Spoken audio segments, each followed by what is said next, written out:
Hi everyone. Well, I have a little time on my hands this weekend, so I figured I could see what I could get done on the studs. Let's get going.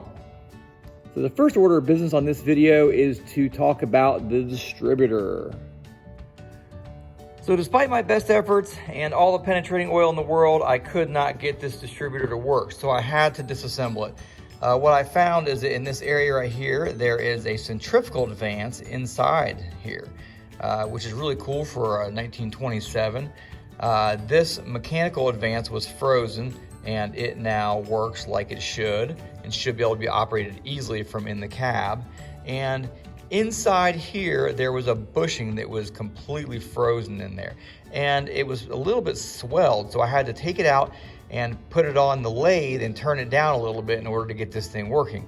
So now that I've done all that, it turns over as it should.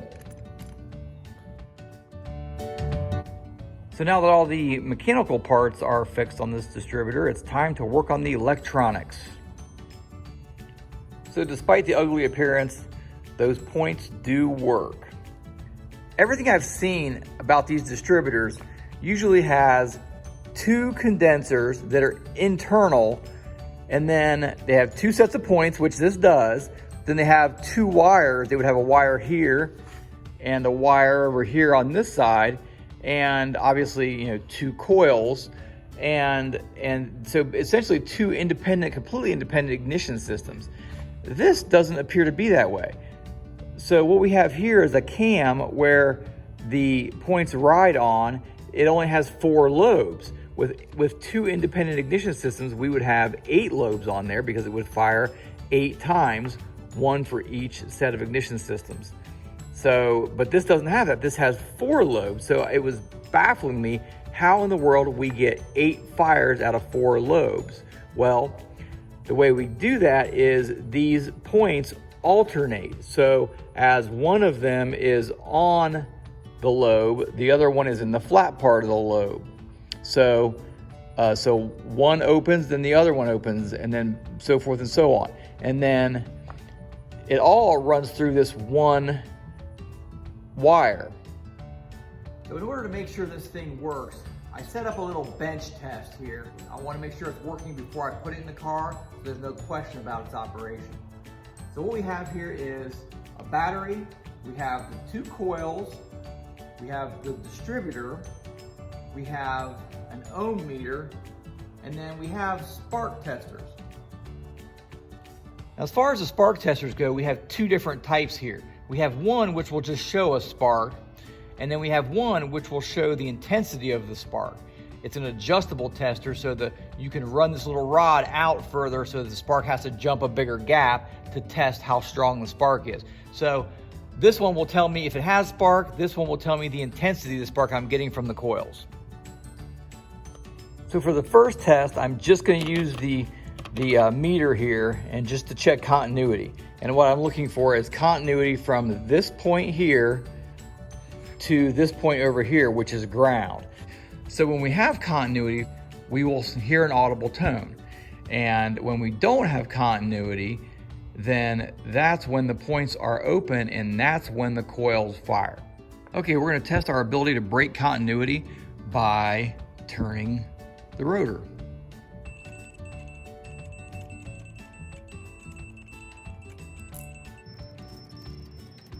All right, that tells us that we can break continuity, therefore we should be able to fire the coils. Okay, now that we know we can break continuity using the meter, we're gonna bench test the actual spark.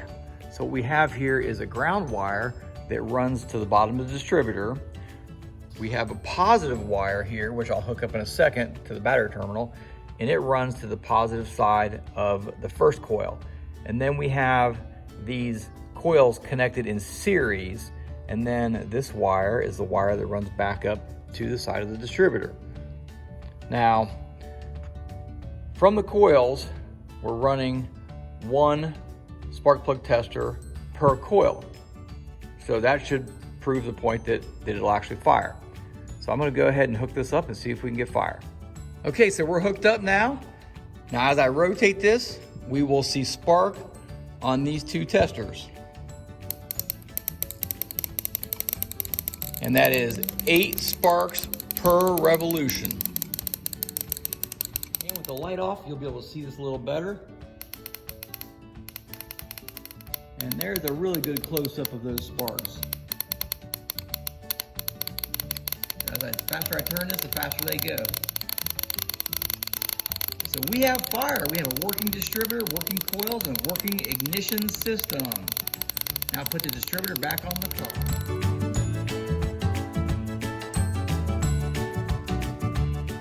We're going to turn this thing over here in just a minute. I'm going to do a little once over, and then we're going to get it going, see if it'll fire. So let's review some of the steps I took just to see if I could get this thing started. I disassembled and cleaned the carburetor. I disassembled and cleaned the fuel system. I inspected and made sure that the starter operates. I removed the valve cover and I inspected the camshaft and then lubricated the camshaft and then reinstalled the valve cover with a new gasket. On this side, I removed, cleaned, and repaired the distributor. I purchased a couple coils, and then I had to make a coil mounting bracket, which is temporarily attached to the car. I changed the oil. This thing takes 12 quarts of oil. I inspected the water pump. I also put in all 16 new spark plugs and also shot some lubricant down in the cylinders. Okay, so I've checked everything out. So I am going to remove this plug from the top of the fuel system, put a funnel in here, and put some fuel in here. Okay, the fuel is in there. You can see that it's in that bowl. So it is gravity feeding right now into the carburetor. So we're gonna see if we can get this thing started. Okay, we're gonna give it a shot. Go ahead, Jeremy.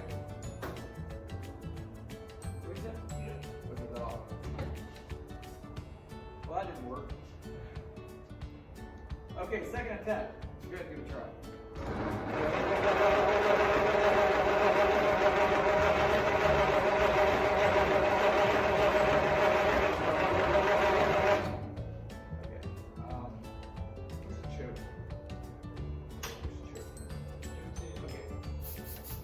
Okay, good work.